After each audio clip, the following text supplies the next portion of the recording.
భారత రాష్ట్రపతిని నిర్దేశిస్తారా? రాష్ట్రపతి అంటే దేశంలో తిరుగులేని వ్యక్తి కదా!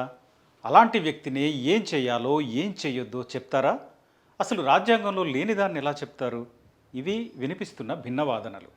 దీనికి బ్యాక్‌గ్రౌండ్ దాదాపు అందరికీ తెలిసిందే. తమిళనాడు అసెంబ్లీలో పాస్ చేసిన 10 బిల్లుల్ని గవర్నర్ ఆర్ఎన్ రవి పెండింగ్‌లో పెట్టారు. దీనిపై డీఎంకే ప్రభుత్వం సుప్రీంకోర్టుకెళ్ళింది. దీనిపై అసెంబ్లీ రెండోసారి పంపిన బిల్లులను గవర్నర్ ఆమోదించాల్సిందే అని సుప్రీంకోర్టు తేల్చి చెప్పింది. అంతేకాదు అక్కడితో ఆగలేదు. గవర్నర్లకే కాదు సాక్షాత్తు రాష్ట్రపతికి కూడా గడువు ఉండాల్సిందే అని తీర్పు చెప్పింది. ఇది సమాఖ్య వ్యవస్థలో రాష్ట్రాల హక్కులకు సంబంధించి అత్యంత కీలక తీర్పుగా చెప్పుకోవచ్చు. ఎందుకంటే శాసనసభలు 1-2 సార్లు ఆమోదించిన బిల్లుల్ని గవర్నర్లు ఆమోదించకుండా పెండింగ్లో పెట్టడం, కాలయాపన చేయడం చాలా సందర్భాల్లో చూస్తుంటాం. ఇది చాలా రాష్ట్రాల్లో కనిపిస్తున్న విషయం. అసలు గవర్నర్ దగ్గరే కాదు, రాష్ట్రపతి దగ్గర మాత్రం ఎందుకు ఆలస్యం కావాలి, ఎందుకు పెండింగ్లో పెట్టాలి అని సుప్రీంకోర్టు ప్రశ్నించింది. మ్యాక్సిమం 3 నెలల్లోగా ఆ బిల్లుల్ని ఆమోదించాలి లేదా తిప్పి పంపాలి. ఒకవేళ తిప్పి పంపితే, ఆమోదించకుండా వెనక్కి పంపితే దానికి కారణాలు కూడా చెప్పాలి అంటోంది సుప్రీంకోర్టు. అసలు ఇలా గవర్నర్లు బిల్లులను ఆమోదించకుండా జాప్యం చేస్తే సుప్రీంకోర్టుని ఆశ్రయించవచ్చు, ఇక్కడ సవాల్ చేయొచ్చు అని కూడా చెప్తోంది. గవర్నర్ల నిష్క్రియాపరత్వం న్యాయ సమీక్ష పరిధిలోకి వస్తోంది అని సుప్రీంకోర్టు స్పష్టం చేస్తోంది. రాజ్యాంగ అధికరణం 142 ద్వారా అటువంటి సంపూర్ణ అధికారం సుప్రీంకోర్టుకు ఉంది అని justice JB Pardiwala, justice R Mahadevan ధర్మాసనం తేల్చి చెప్పింది.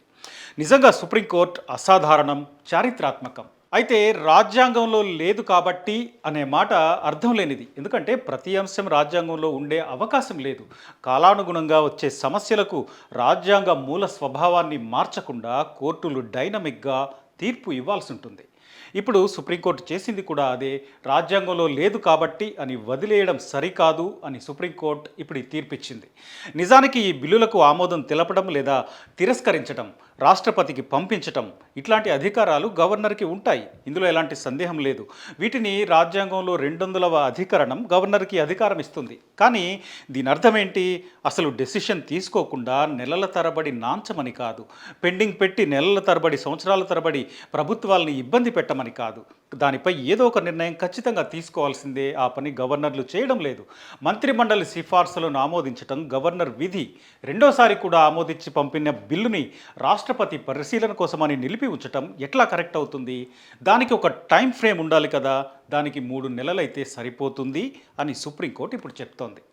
ఇక్కడ గవర్నరే కాదు, రాష్ట్రపతి కూడా 3 నెలల్లోపు ఈ విషయాన్ని తేల్చేయాలి అంటోంది సుప్రీంకోర్టు. రాజ్యాంగ అధికరణం 201 ప్రకారం రాష్ట్రపతికి అసెంబ్లీ ఆమోదించిన బిల్లుల్ని తిరస్కరించే అధికారం లేదు అంటోంది. ఇలా ఆమోదించకుండా పెండింగ్లో పెడితే కోర్టులో సవాల్ చేయొచ్చు అంటోంది సుప్రీంకోర్టు. ఈ తీర్పుపై ఇప్పుడు భిన్నాభిప్రాయాలు వినిపిస్తున్నాయి. ఇది సమాఖ్య వ్యవస్థ స్ఫూర్తిని కాపాడుతుంది అనేది ఒక వెర్షన్, చారిత్రాత్మక తీర్పు అవుతుంది అనేవాళ్ళు కొందరు, ఈ తీర్పు అసలు సరికాదు అనేవాళ్ళు మరికొందరు.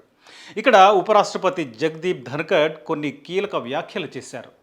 న్యాయ వ్యవస్థను ఉద్దేశించి ఆయన చాలా విమర్శలు కూడా చేశారు.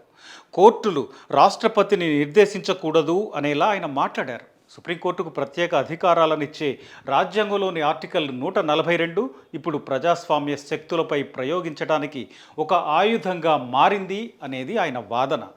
అసలు రాష్ట్రపతిని సుప్రీంకోర్టు ఆదేశిస్తుందా? ఇంత టైంలో నిర్ణయాలు తీసుకోవాలి అని చెప్తుందా? ఇది ఆయన వేస్తున్న ప్రశ్న. జడ్జిలే శాసనాలు చేస్తే ఎట్లా?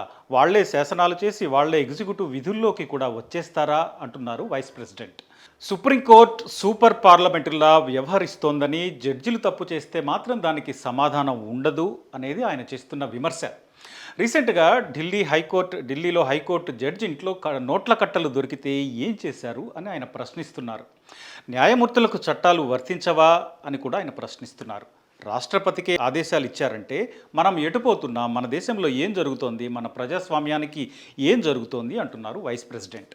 మరి ఈ విమర్శలు ఎట్లా ఉన్నా కేంద్రంలో ఎవరున్నా, రాష్ట్రాల్లో ఇతర పార్టీలు అధికారంలో ఉంటే గవర్నర్లను ప్రయోగించి ఇబ్బందులు పెట్టడం అనేది చాలా సందర్భాల్లో చూసాం. తమిళనాడులో, తెలంగాణలో, బెంగాల్లో ఇట్లాంటి ఉదాహరణలు అనేకం కనిపిస్తాయి. ఇట్లా చాలా రాష్ట్రాల్లో ఇలాంటి ఘటనలు జరుగుతూనే ఉన్నాయి. ఇప్పుడు ఇలాంటి వాటికి చెక్ పెట్టేలా సుప్రీంకోర్టు తీర్పు ఉంది. గవర్నర్లు, రాష్ట్రపతి వాళ్లకు ఇష్టం వచ్చినట్టు చేయడానికి లేదు.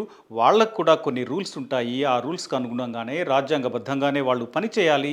లేదంటే కోర్టులు ఉన్నాయి అని ఈ తీర్పు చెప్తోంది. ఈ తీర్పు దేశ ప్రజాస్వామ్య చరిత్రలో ఒక అసాధారణ సందర్భం. ఇప్పుడు సుప్రీంకోర్టు తీర్పు ఫలితంగా కేంద్ర రాష్ట్ర ప్రభుత్వాల గొడవలో రాష్ట్రం గెలిచింది. తమిళనాడు గెలిచింది. సమాఖ్య స్ఫూర్తి గెలిచింది.